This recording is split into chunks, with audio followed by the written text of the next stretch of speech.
A paz do Senhor Jesus, estamos iniciando mais um Instantes Finais, a sua aula de escatologia no seu lar. Eu quero agradecer por sua audiência, a você que é aluno dessa escola de teologia no lar, a você que gosta de estudar as profecias bíblicas, os eventos escatológicos e principalmente o livro do Apocalipse. Que Deus te abençoe e que as bênçãos de Deus continuem sendo derramadas sobre você e sobre a sua família. Lembrando que você pode assistir a nossa programação de várias formas diferentes, você já sabe disso, né? Você tem um canal de televisão, você tem 2 canais no YouTube, o Rede Brasil Oficial e o IEADP Oficial. Você tem a opção do site www.iadpeplay.org.br e você tem a opção de baixar aí o aplicativo Rede Brasil TV e você assistir o programa de qualquer lugar no seu próprio celular.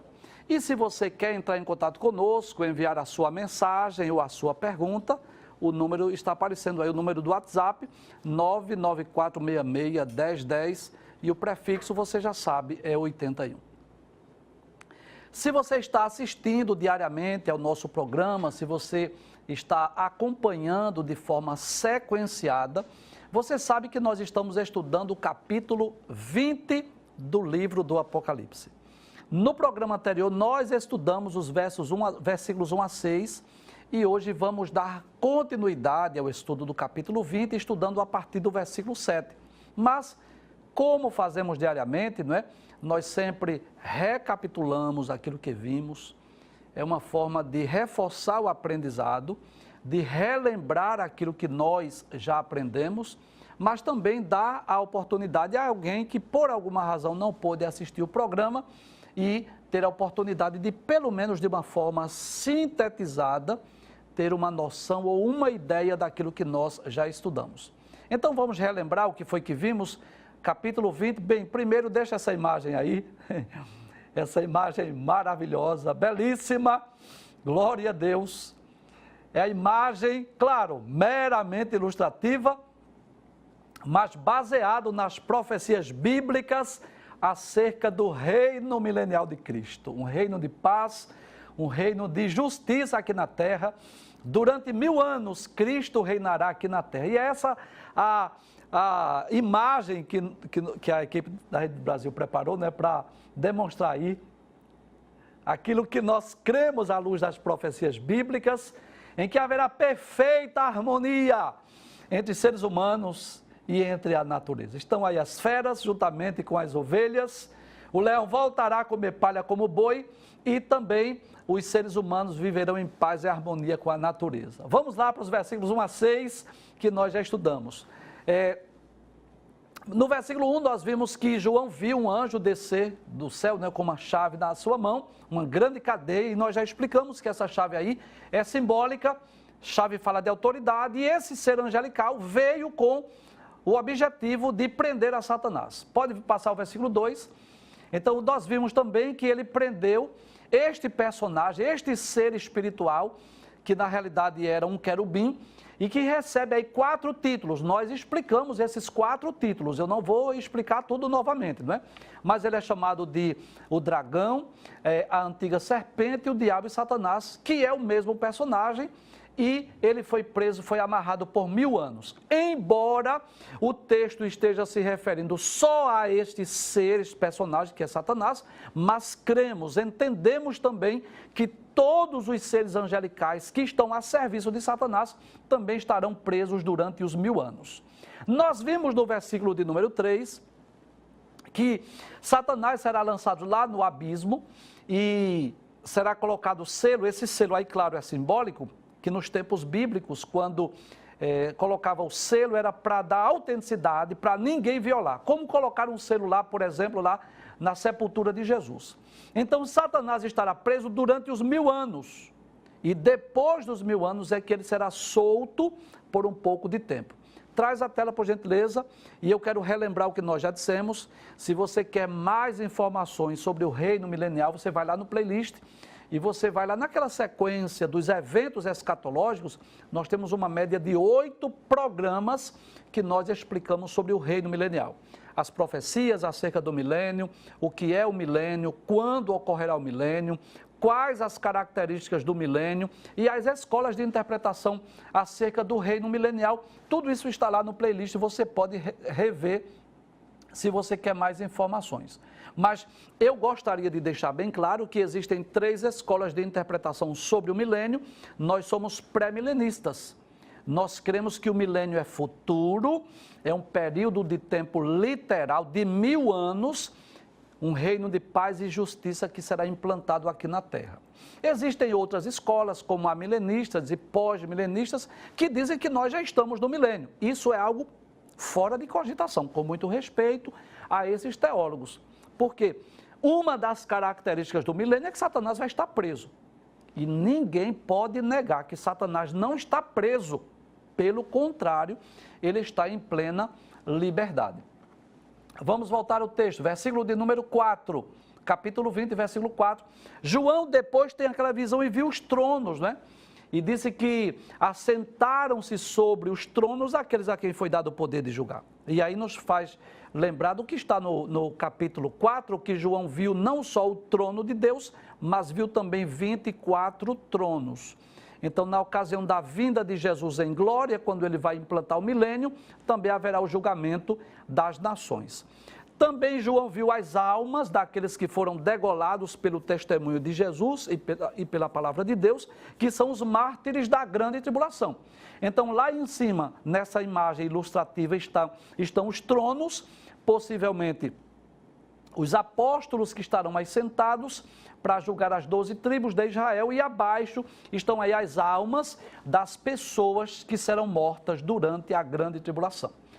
Ainda no versículo 4, a parte B, pode passar por gentileza, aí João fala sobre estes que foram degolados. Diz que eles não adoraram a besta, nem a sua imagem, e não receberam sinal na testa nem na mão. Ou seja, eles não apoiaram o governo do anticristo e nem apoiaram a religião do falso profeta.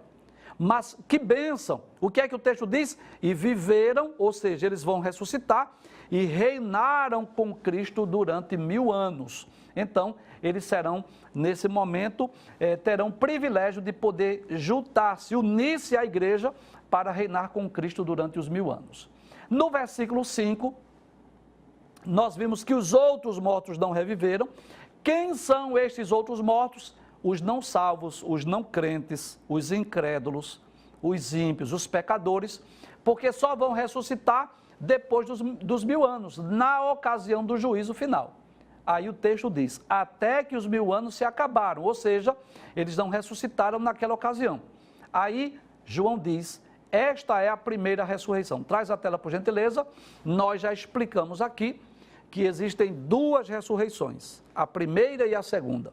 Só que a primeira, que é a ressurreição dos salvos ou dos justos, ela ocorre em períodos distintos. Teve um grupo que ressuscitou na ocasião que Jesus ressuscitou, conforme Mateus capítulo 27, versículos 51 a 53. Outro grupo vai ressuscitar na ocasião do arrebatamento, conforme 1 aos Coríntios, capítulo 15, versículos 51 a 53. E 1 aos Tessalonicenses, capítulo 4, versículos 13 a 18, haverá ainda a ressurreição das 2 testemunhas durante a grande tribulação, conforme Apocalipse, capítulo de número 11, versículos 3 a 14. Tem a ressurreição desses mártires, conforme Apocalipse, capítulo 20, versículo 4, e ainda a ressurreição do grande trono branco, que nós vamos comentar nos próximos programas, que é na ocasião do juízo final. Então, a primeira ressurreição é a ressurreição dos justos, dos salvos. A segunda ressurreição, que é chamada de a ressurreição dos ímpios, dos pecadores, ocorrerá na ocasião do juízo final, que é exatamente o último dos julgamentos escatológicos. Volto mais uma vez o versículo de número 5. Esta é a primeira ressurreição. Qual? Aquela dos salvos, dos justos. Finalmente, versículo 6, que foi o último texto que nós vimos, onde a palavra de Deus diz, bem-aventurado, ou seja, feliz e santo é aquele que tem parte na primeira ressurreição. Por que são felizes? Porque a ressurreição para a vida, para a salvação. Sobre estes não tem poder a segunda morte. Que tipo de morte é essa? A morte eterna. Mas eles serão sacerdotes de Deus e de Cristo e reinarão com ele 1000 anos. Muito bem, traz a tela. Então, isto foi um resumo daquilo que nós já estudamos nos programas anteriores. Nos 2 programas anteriores, nós explicamos esses 6 versículos. Se você está com uma Bíblia na sua mão, por gentileza, confira. Você vai perceber que no capítulo 20, versículos 1 a 6, esse tema que nós estudamos, Satanás é amarrado por 1000 anos, os fiéis reinam com Cristo. Dos versículos 7 até o versículo 10, é outro tema. Satanás é solto e depois vencido para sempre. Essa imagem aí, por gentileza, deixa essa imagem aí alguns instantes para nós explicarmos. Então, você viu no programa anterior, nessa revisão que nós acabamos de fazer, que aquele dragão havia sido preso por um ser angelical e havia sido preso por 1000 anos. Mas agora, observe que abaixo está aquela imagem do milênio, não é? Isso é no final do milênio. Quando terminar o reino milenial, esse reino de paz e justiça, aparece mais uma vez aquele dragão que agora está solto. O título é Satanás é solto, depois vencido para sempre. Traz, por favor, a tela. Bem, pode trazer a tela, por gentileza, obrigado. Bem, todo mundo faz essa pergunta. Mas por que Satanás será solto? Mas estava tão bom assim, Satanás preso, Cristo reinando, paz e justiça na terra. Bem, eu gostaria de dizer que o mesmo Deus que mandou prender Satanás, mandou um anjo forte prender, será o mesmo Deus que irá soltar Satanás por um pouco de tempo. Eu não posso aqui, de forma alguma, porque a Bíblia não diz isso, dizer por quanto tempo Satanás estará solto. Não posso dizer isso. Mas eu posso dizer o que está na Bíblia Sagrada. Depois dos 1000 anos, Satanás preso lá no abismo, inoperante, sem poder atuar, sem poder agir na história da humanidade, ele agora estará solto, em liberdade. E Deus tem os seus propósitos. Você já me ouviu dizer isso aqui. Nem sempre nós somos capazes de entender e de compreender a ação de Deus. Você sabe disso. Deus está acima de nós. Nós somos seres humanos falhos, mortais, limitados. Deus é ilimitado, Deus é onisciente, Deus é sábio. Então, Deus tem seus planos, seus propósitos que nem sempre nós conseguimos alcançar. Mas posso dizer, baseado naquilo que a Bíblia diz acerca dos atributos de Deus, que tudo que Deus faz, Deus tem um propósito. Então, houve um propósito para prender Satanás e haverá também propósitos, ou um ou mais propósitos, para que Satanás seja solto. Então, nós vamos estudar sobre isso, que é o tema de hoje, do programa de hoje. Satanás é solto e depois vencido para sempre. Então, vamos ao texto bíblico e vamos tentar compreender eu posso chamar isso desse evento escatológico, que é exatamente a última ação demoníaca ou diabólica no mundo e como Deus irá colocar um desfecho para sempre nessa rebelião de Satanás contra o Criador. Vamos para o versículo de número 7. Pode passar. Dizer acabando-se os 1000 anos, ou seja, depois do milênio, e eu gostaria de lembrar mais uma vez que a nossa escola ela é pré-milenista, e a nossa escola crê na literalidade dos 1000 anos. Traz a tela, por gentileza. Nós cremos na literalidade dos 1000 anos. Há algumas escolas de interpretação que costumam dizer, que acredita que esses 1000 anos é um período de tempo indeterminado, que isso é simbólico, que isso é figurado, que não é um período de tempo exato, e algumas escolas costumam até ensinar isso, que esse período do milênio é desde a morte e a ascensão de Cristo, até que Cristo foi ao céu, até o seu retorno. Então, acreditam algumas escolas de interpretação que através da evangelização o mundo vai ser cristianizado e haverá paz no mundo. Mas se observarmos os 2000 anos da história da igreja, nós vamos perceber que isso não é verdade. Nós não estamos vivendo um período de paz, nós não estamos vivendo um período de justiça. As características do reino milenial não estão se cumprindo em nossos dias. Com certeza, eu digo isso com muita convicção, nós não estamos no milênio. Até porque A profecia deixa bem claro que é Jesus que vai reinar.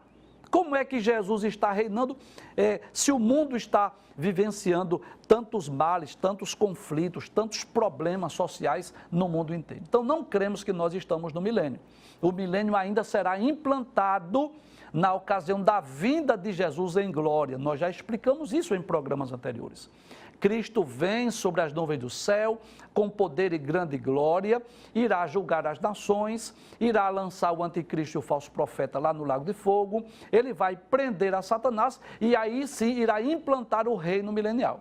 Então esse reino de paz e de justiça só ocorrerá após a vinda de Jesus em glória.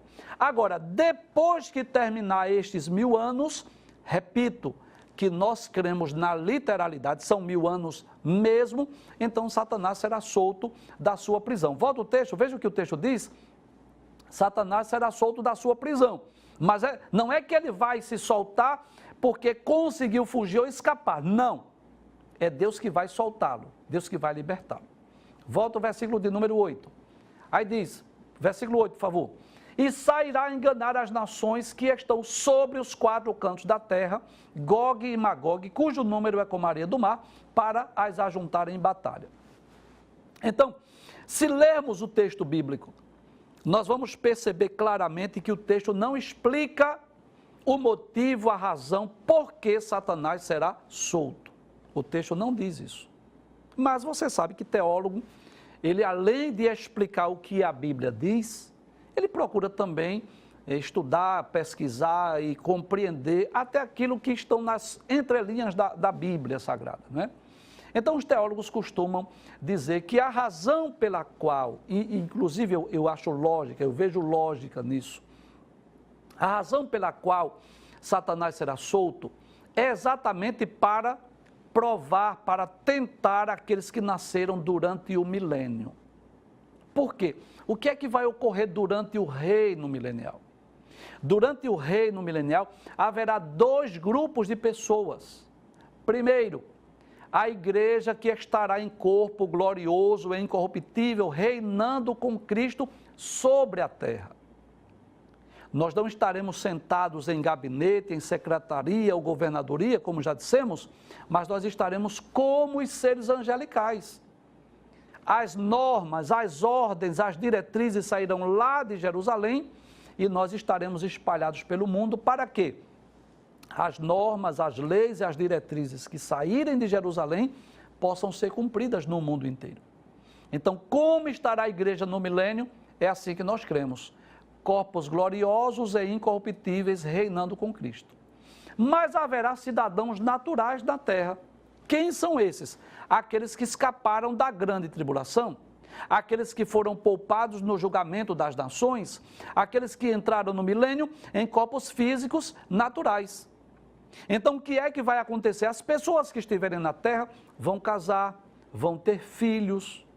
Então, as pessoas que nascerem no milênio, essas pessoas serão muito privilegiadas. E por que privilegiadas? Vai nascer em um período em que Satanás está preso, vai nascer em um período em que Cristo estará reinando na terra, será um reino de paz, de justiça. Então, tudo nos leva a crer que Satanás será solto exatamente para que estas pessoas que nasceram no milênio possam fazer a sua escolha, fazer a sua decisão. Se eles preferem continuar servindo, adorando a Jesus, o Rei dos Reis e Senhor dos Senhores, ou se eles serão influenciados por Satanás e vão se deixar enganar para batalhar contra Cristo. Veja o que o texto diz. Volta ao versículo 8. E sairá a enganar as nações que estão sobre os 4 cantos da terra. Então, o que é que vai acontecer? Quando Satanás for solto, traz a tela, por favor. Satanás for solto da sua prisão, pode trazer a tela. O que é que vai acontecer? Ele vai arregimentar as nações para guerrear contra Cristo, contra o Senhor Jesus. E com certeza, as pessoas que nasceram no milênio farão a sua escolha. Eu recebi uma proposta agora de guerrear contra Cristo.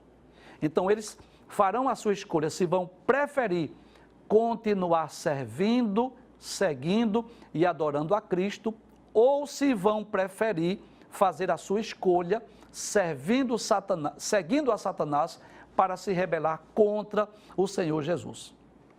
Eu diria que é algo semelhante ao que ocorreu lá nas regiões celestes, quando todos os seres angelicais estavam servindo a Deus, mas Lúcifer rebelou-se e conseguiu trazer consigo a terça parte dos seres angelicais.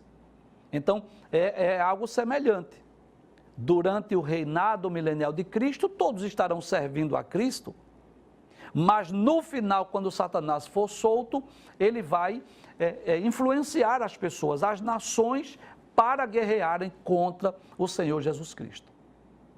Mas além desta alternativa que os teólogos dão, porque isso não é uma teoria minha, deixo bem claro isso, são os teólogos que acreditam que existe essa possibilidade, que esse seja o real motivo pelo qual Satanás será solto, nós podemos aprender ainda aí duas grandes lições, duas grandes verdades que o texto nos ensina.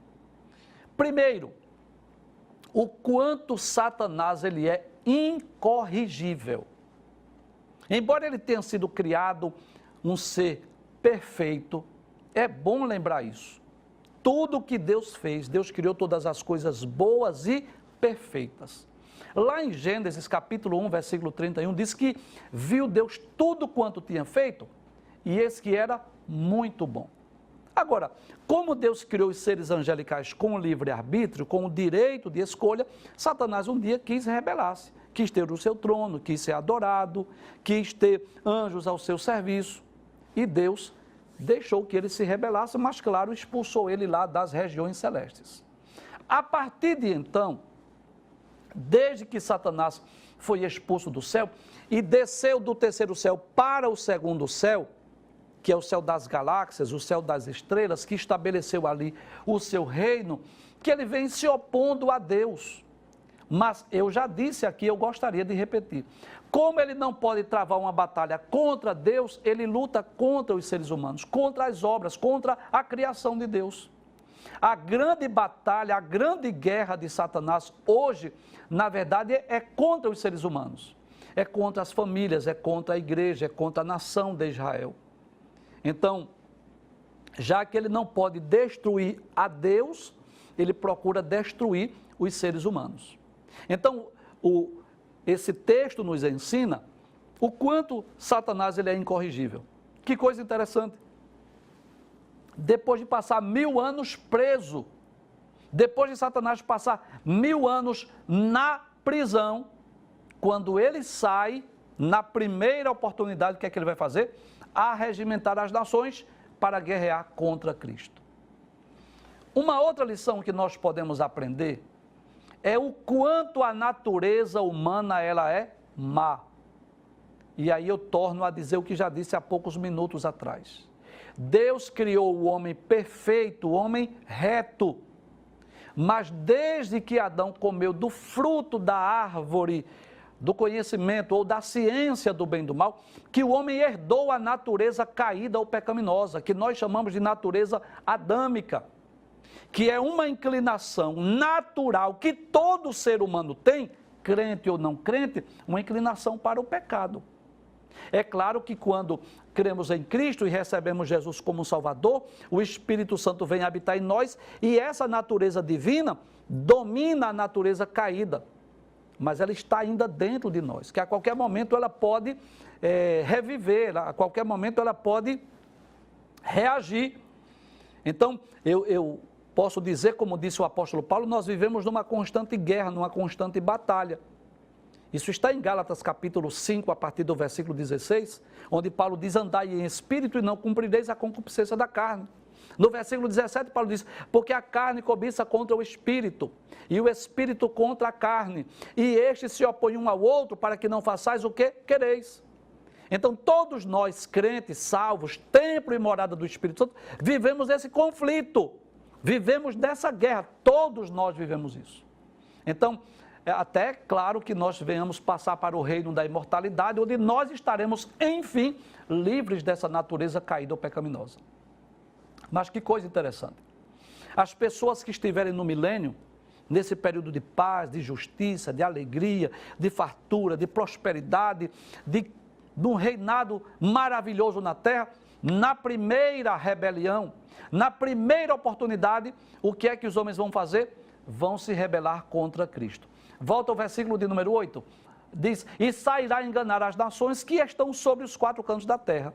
Gog e Magog. Quem é Gog e Magog? Não posso dizer ao certo.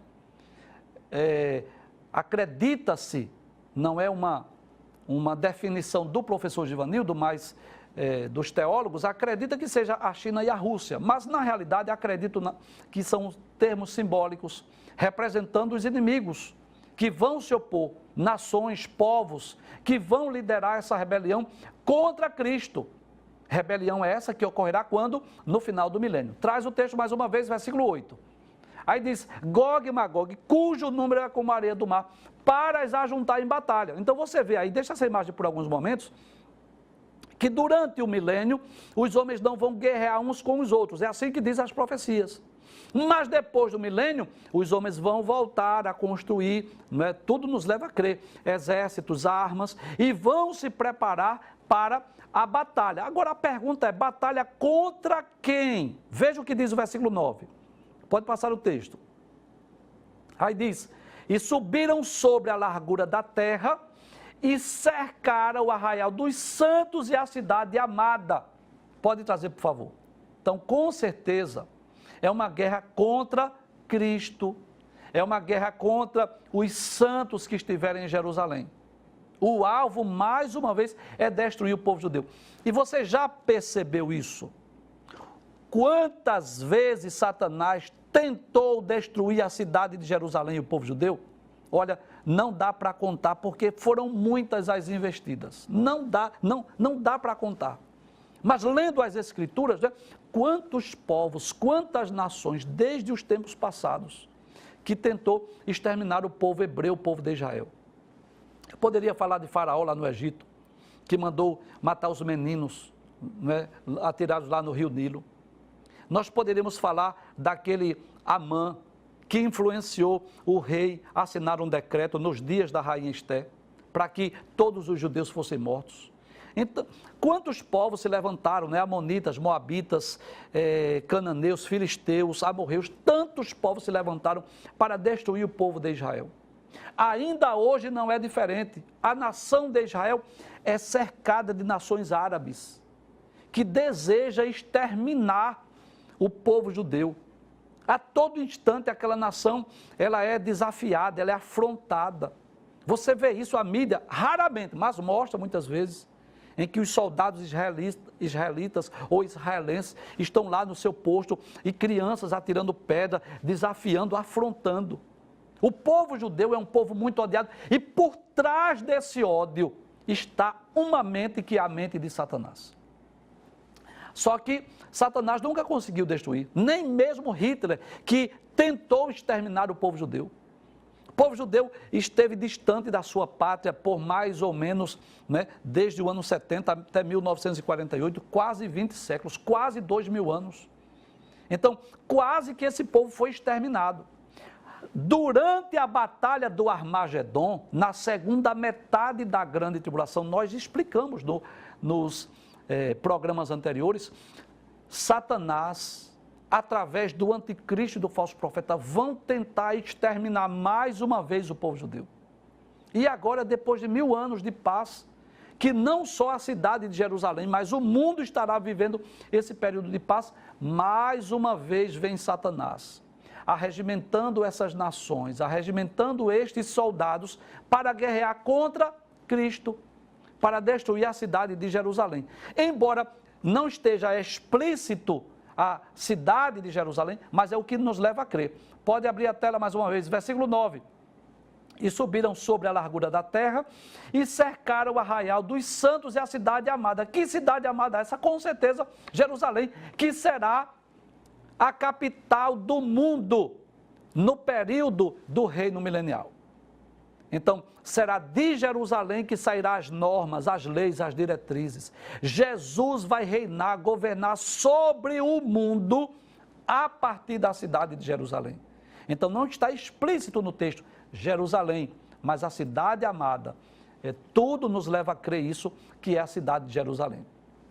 Só que não vai ser preciso que a nação de Israel, que o povo judeu envie mísseis, não vai ser preciso que envie granadas, bombas, nem tanques de guerras, nem soldados com suas metralhadoras, porque nessa batalha quem vai pelejar é o próprio Deus. Veja o que o texto diz, observe, mas desceu fogo do céu e os devorou. Deixa essa imagem por gentileza. Eu quero explicar mais uma vez que quando lemos o texto é como se já tivesse ocorrido, né? Subiram sobre a largura da terra, desceu fogo do céu e os devorou, como se fosse um evento passado, mas não é, isso é profético. É porque João está registrando o que ele viu. É como se João tivesse tendo aquela visão, Satanás sendo solto, e agora Satanás arregimentando aí esses exércitos, essas nações para guerrear, e é como se João estivesse registrando a sua visão. Aí ele diz, desceu fogo do céu e os devorou, ou seja, através de um juízo, uma sentença, um julgamento divino, vai cair fogo do céu. Traz a tela. Então não vai ser preciso que a nação de Israel prepare bombas, granadas, metralhadoras, soldados, homens para guerrear, não, porque é Deus que vai mandar fogo do céu. Finalmente, o versículo de número 10 diz que o diabo que os enganava, observe aí, que essas nações, estas pessoas que guerrearam contra Cristo, na verdade foram influenciadas, foram enganadas por Satanás. Aí ele diz que o diabo foi lançado no lago de fogo e enxofre, onde está a besta e o falso profeta. Nós já explicamos sobre isso. Capítulo 19, versículo 20, o anticristo e o falso profeta, eles serão lançados lá no lago de fogo. Na ocasião da vinda de Jesus em glória, Jesus vai lançar os dois lá no lago de fogo. E agora é a vez de Satanás, que será lançado também no lago de fogo. Volta o texto mais uma vez, para nós concluirmos. Aí diz, e de dia e de noite serão atormentados para todo o sempre. Então eu gostaria de relembrar aquilo que nós já dissemos em programas anteriores. Se você é um telespectador assíduo, você já me ouviu falar sobre isso. Que a mitologia, ela procura descrever o céu da seguinte forma. Você já deve ter visto isso em filmes ou alguns testemunhos desses aí, mirabolantes, que as pessoas costumam contar. Que o inferno é um lugar cheio de fogo, né? Como que no incêndio, em que as almas das pessoas estão ali sendo atormentadas e que Satanás, juntamente com os seus demônios, inclusive Satanás e os demônios são apresentados aí como aqueles animais, aqueles bichos que têm cauda, peludo, com pá de chifre, com um tridente na mão, e como se Satanás e os demônios estivessem espetando, né, os seres humanos, as almas dos homens. É como se Satanás estivesse ali atormentando os homens. A pergunta é, se Deus é extremamente justo nos seus juízos, nos seus julgamentos, seria justo Satanás passar a eternidade atormentando os homens sem que ele fosse atormentado? Claro que não. Olha, de todos os atributos de Deus, atributos são qualidades, que existem aqueles atributos que pertencem única e exclusivamente a Deus, que são os atributos naturais de Deus, que nós chamamos de incomunicáveis, eternidade, onipotência, onipresença, onisciência e imutabilidade. E existem os atributos morais, que são os que nós chamamos de comunicáveis, amor, bondade, justiça, fidelidade e verdade. Desses atributos, dentre outros, o que nós mais mencionamos aqui quando estudamos escatologia é que Deus é justo, porque Deus não comete injustiça. Então, se no final da história dos homens, Satanás estivesse atormentando os seres humanos e ele não fosse atormentado, eu posso dizer que Deus estaria sendo injusto. E Deus não comete injustiça. Então, observe que o que ocorreu com esse ser angelical, você já sabe. Ele foi criado perfeito, ele rebelou-se contra Deus, ele foi expulso do terceiro céu, está no segundo céu, onde estão as estrelas, as galáxias. Durante a grande tribulação, Satanás será lançado na terra, isso está em Apocalipse capítulo 12. Nós já estudamos sobre isso, que o arcanjo Miguel, juntamente com os anjos de Deus, vai guerrear, vai pelejar contra Satanás, e ele vai ser precipitado na terra. Apocalipse capítulo de número 12, versículo de número 7. E houve batalha no céu. Miguel e os seus anjos batalhavam contra o dragão, e batalhavam o dragão e seus anjos, mas não prevaleceram. Ou seja, o dragão e seus anjos não prevaleceram. Nem mais o seu lugar se achou nos céus. E foi precipitado o grande dragão, a antiga serpente, chamado o diabo Satanás, que engana todo mundo. Ele foi precipitado na terra. Então veja, ele estava no terceiro céu com Deus. Depois que rebelou-se, veio para o segundo céu, onde estão as estrelas, as galáxias. Durante a grande tribulação, será lançado na terra. Durante os 1000 anos, será preso lá no abismo. Depois dos 1000 anos, ele volta a agir por um pouco de tempo. Não sei quanto tempo, mas por um pouco de tempo ele volta a agir. E agora, depois dessa última batalha, ele será lançado no lago de fogo. E diz o texto bíblico que ele será atormentado para todo sempre. E eu gostaria de concluir o programa hoje lendo 2 textos que está lá em Mateus, capítulo 25, versículos 41 e 46. Então, ninguém mais vai sofrer do que Satanás lá no lago de fogo. O que é que nós entendemos que o lago de fogo? É que o período de tempo é o mesmo para todos, anjos e seres humanos, ímpios e pecadores. Agora, o grau de sofrimento será diferenciado. Quem mais vai sofrer? Satanás. Por quê? Porque ninguém pecou mais do que ele. Ele foi o primeiro a se rebelar contra Deus. Depois de Satanás, quem é que mais vai sofrer? Os demônios, os anjos caídos que lhe seguiram. Por quê? Porque foram os primeiros a pecar depois de Satanás. E depois desses anjos caídos, quem é que mais vai sofrer no lago de fogo? São aqueles homens que cometeram grandes pecados. Eu vou dar um exemplo, né? Homens como Hitler, que foi responsável pela morte de milhões de pessoas. Assim sucessivamente. Eu não estou com isso de forma alguma querendo amenizar o sofrimento do fogo do inferno, de forma alguma. Mas preciso entender, à luz das Escrituras, que o grau de sofrimento será diferenciado.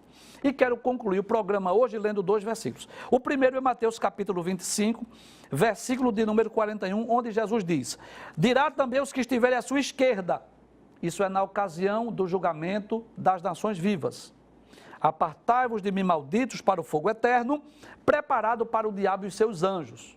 Então veja que este fogo do inferno já está preparado por Deus. Para quem?